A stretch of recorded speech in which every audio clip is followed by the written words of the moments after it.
Hey there, seekers and shapeshifters, healers and expanders. Welcome to the Embodied Spirit Uncensored. I'm Nicole D'Alessandro, and I am here to guide you through an in-depth experience like no other, channeled from higher wisdom through me directly to you. This is a place for those who dare to delve deeper, who crave transformation beyond the conventional, and who are ready to embrace the mystical union of science and spirit. Here at the Embodied Spirit, we don't just scratch the surface, we dive into the very depths of existence. Prepare to be challenged, to change, and to elevate into a new version of yourself. We're inviting you into an entirely new world, a realm that extends far beyond your physical being. So if you're ready to transform your understanding and awaken to your true spirit, you're in the right place. Let's embark on this profound journey together. Hello and welcome to Embodied Spirit Uncensored. I'm Nicole D'Alessandro, your host, and today I wanted to have a little chat and then get into a bit of a reflection. And this reflection or this process is a really nice opportunity for you just to take a moment and consider where you're at in your life, where you've been, and why this has come about. At the time of this recording, we're nearing on the end of 2024. And a lot of the themes that are happening in the nature of my clients, my students, and particularly in my yoga classes is everyone is exhausted. We're trying to get things done. We're trying to tidy up the end of the year. And we're flooded in the market by ticking off lists, reflecting on what we did this year. And I'm finding a lot of people are feeling really deflated and defeated in their sense of being because they feel as though they haven't ticked off big boxes or made huge changes. And quite honestly, a lot of my clients and students, and you might be able to relate to this, have felt quite stuck this year. I want to remind you that that is a perception and a perspective. So what I'm hoping we can chat about today is, and what I want for you to leave this episode with is maybe new insight into your year or your moment or the last few weeks, and maybe where you might not be seeing things clearly or what you might have missed. And comparison is really dangerous. So if you're looking at this noisy feed on your socials or you're out in society comparing yourself to high achievers or people who wear badges of honor for being busy, or their way in measuring their success is about what they do and their accomplishments in the material world. Now, while that can be true, and I'm not here to negate anyone and their values, what I'm saying is it's not the only way to determine your success and how well you are going in life, because we are all at different stages, ages, phases. And with every breath, there is a new opportunity. And I want you always to remember that with every breath, there is a new opportunity. So what I want you to just take some time out for, it's probably not a car drive process, this one, because I'm going to be asking you some questions. This might be a good time to get your notebook out or your journal. And if you're the person that puts things off or resists writing things down, you've heard me say this before, the act of speaking, the act of thinking, the act of writing and reading and listening are all qualities that are worthy of embracing as a whole. So the more you tap into each of those qualities, the more available to you growth, change, transformation, and maybe feeling a sense of accomplishment is. And maybe this is the one thing you finalize in your year, and it might actually give you a little bit more spaciousness around, I did that one thing, and that one thing gave me some clarity and a sense of perception or perspective that I didn't see before. So reflecting on your journey for this year, just thinking about where you're at and what it looks like right now, and celebrating your wins. And I guess what we could start with is, what are 3 personal wins from this year that made you feel truly proud? And I want to give you a little bit of a clue here. What are some of the exchanges that you made with people? Could be a person in the shop. It could be an elderly person on the street, a child, a smile. Not looking necessarily for mammoth things, although if that's you and you made a lot more money than you did last year, or you secured a new position at work, or you stepped up and found your voice in a conflict and you were able to resolve that conflict, it can be any three things that you can really honestly put your hand on your heart and settle into. And for this, maybe you close down your eyes and just take a few longer, deeper breaths. And when I say longer, deeper breaths, soften your belly and breathe from the belly like a wave all the way up to the crown of the head. Pause for the top of the breath, and then let the breath completely dissolve into your cells on the exhale. And do that 3 times.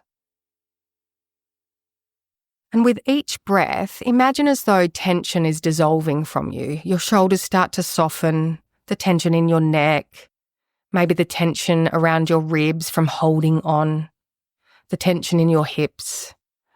Just take a few moments to settle into your seat. And then place your hand on your heart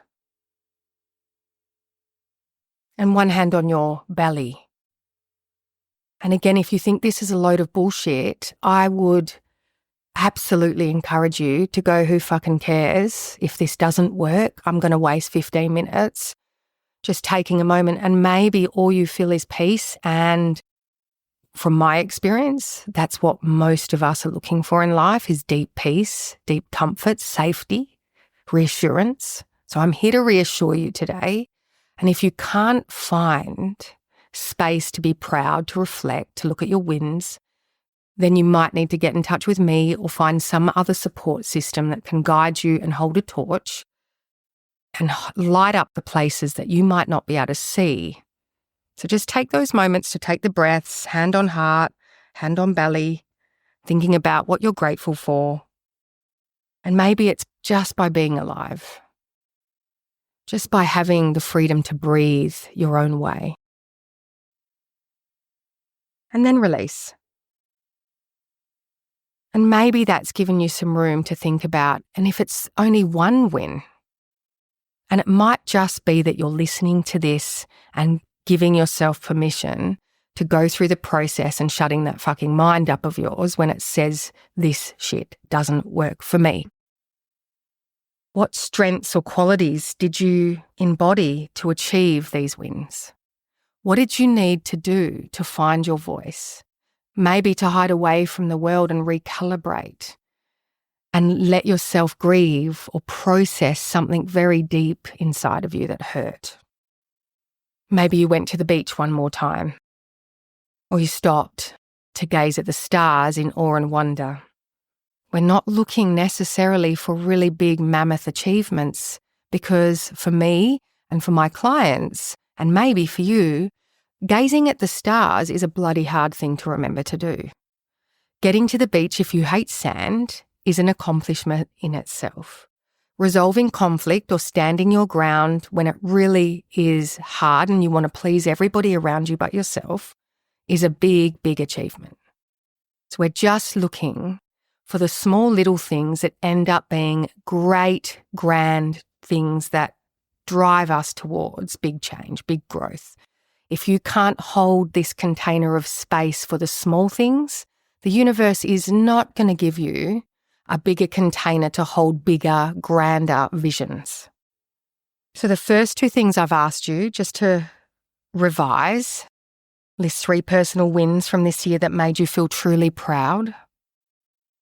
What strengths or qualities did you embody to achieve these wins? What did you need to summons inside of you? For some of you, you felt abandoned this year, misunderstood. What did you need to summons to understand or seek to understand yourself better, or to understand where those people that have misunderstood or perception of abandonment has happened? What have they offered you? What did you summons inside of you to be able to do or grow or get up out of bed in the morning? What did you summons in you to stay in bed, to listen to your body when it needed rest? Describe a small but meaningful moment this year that filled your heart with joy or gratitude. I'll give you an example. For me is launching this podcast has been such a beautiful experience that I actually never thought I would have, sharing with an audience across the world about not only my mission, my vision of supporting others, but sharing some really deep personal experience, tapping into the woo-woo spaces that I hid for a very long time. And sharing that with you has been something I'm filled with joy and gratitude for. So if you're someone who would love to start a podcast, or if you're someone who would love to have a chat on this podcast, and that's something that you've wanted to do for a long time, I would love you to just get in touch. So I want to ask a couple of challenging questions now. And the first one is lessons from challenges. What challenges are the soil in which your wisdom grows? What has created the footing, the shit, the earthy, muddy crap that has brought you to where you are in this moment? What was the most significant challenge you faced this year? And what resources, what support systems, what people, what did you do to move through it? How did you move through your challenges this year? And if you don't know, it's okay, but maybe this is just sparking a curiosity in you to think differently. And this is what pruning and challenging the way in which our brain works is. We're trying to light up the brain, and through, if you need more longer, deeper breaths to just wake up the different spheres of the brain or hemispheres of the brain, then just take some slow moments to settle in. You can come back to these questions. If it's noisy in your mind, plant your feet down and just try and anchor into your body. And if you've never journaled or been curious about your life, if you're like a black and white thinker and you're like, this is how it is, and there's no ability to locate any other thinking than this is shit, I don't do this, I don't like this, then just persevere. Perseverance is a great quality to develop. It's a discipline and it requires consistency.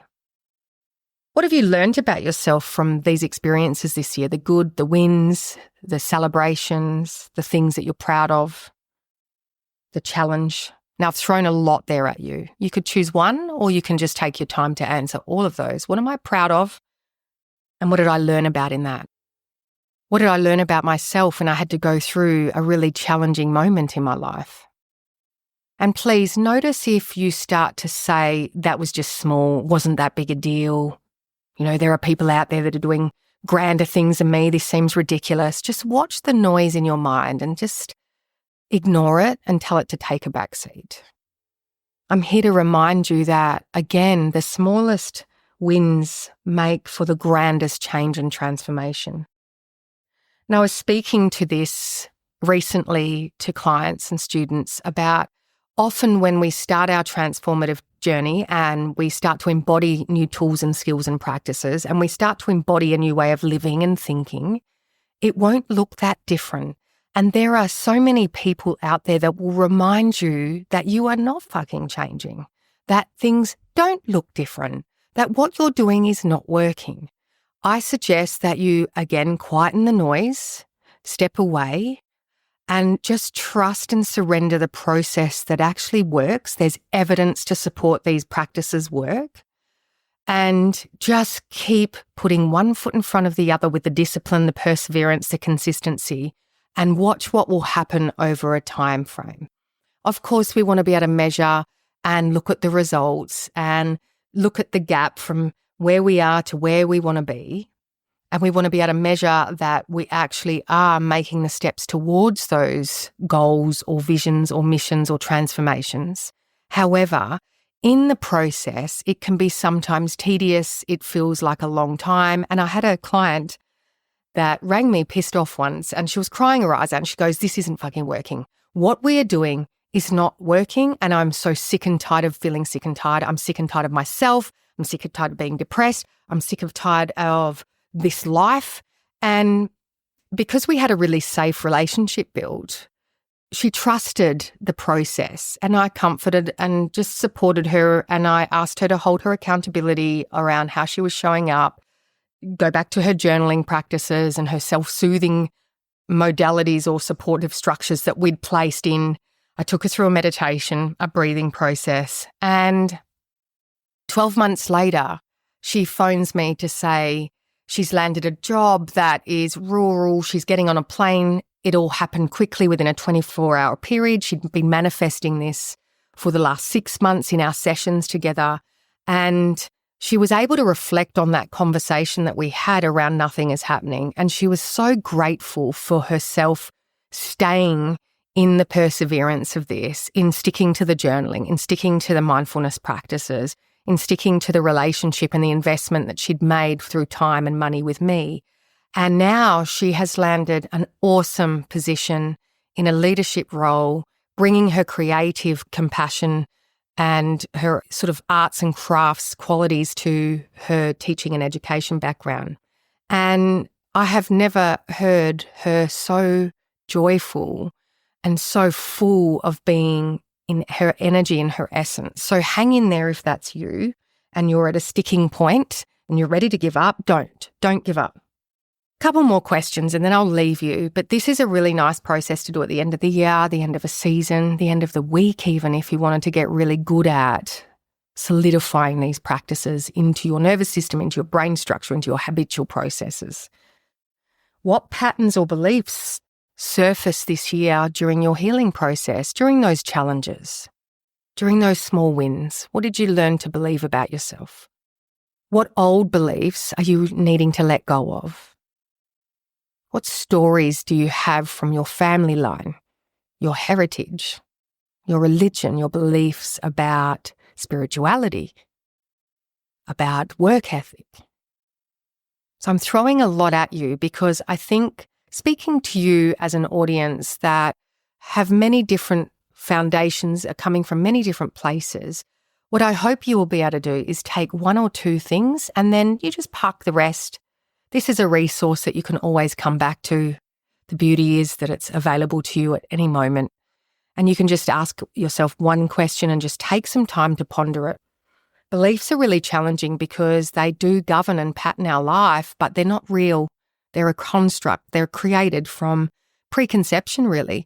Your grandparents and your parents decided who you were and who you were not. You got given a name, a suburb to live in, a colour, a race, a school system, a system of policy. And these beliefs get embedded into us and we very rarely become curious and question them. We just take them on as though they're our own. But I implore you to question them a lot. What strengths or qualities did you embody to achieve the wins that you had? So we looked at today beliefs, embodying your wins, even the smallest wins. Maybe there's some really big ones. Maybe there's been a lot of grief and loss and you can't see any wins. What I want to say to those of you who are navigating really dark moments in your life, there is light in there. I promise you. And while you might not be able to see it and it may seem insensitive, like what the fuck would I know? Through my own lived experience of grief, loss, losing people that I loved to death, to severing of relationship contracts, if you go looking with a beautiful supportive structure, just be mindful that you don't just see the death and the loss, because in death and loss, there's life, there's growth, there's experience, there's resilience. So I'm going to leave you with that today. I want to celebrate you so much for where you are, where you're going, for whatever you're navigating, whether it's challenging or it's a success. Celebrating everything that you have brought to your life, to the people that are around you, to your experience. And I look forward to speaking with you very, very soon. Thank you for joining us on The Embodied Spirit Uncensored. Today's journey may have ended, but your personal transformation has only just begun. So keep channeling the insights and energies from our episode. And as you move forward, remember, this podcast is for those who are not just living, but are seeking to live profoundly. Continue to explore, expand and evolve with us. Make sure to follow this series, connect with us on Instagram at Nicole D'Alessandro Perth, or visit www.nicoledalessandro.com.au for more transformative content. You can also find me on Facebook at Nicole D'Alessandro. Until next time, stay curious, stay inspired, and more importantly, stay batshit crazy as you embody and explore beyond your current realm of existence. I'll see you later for now, and remember, this journey to embodying your spirit is the most significant journey you'll ever undertake.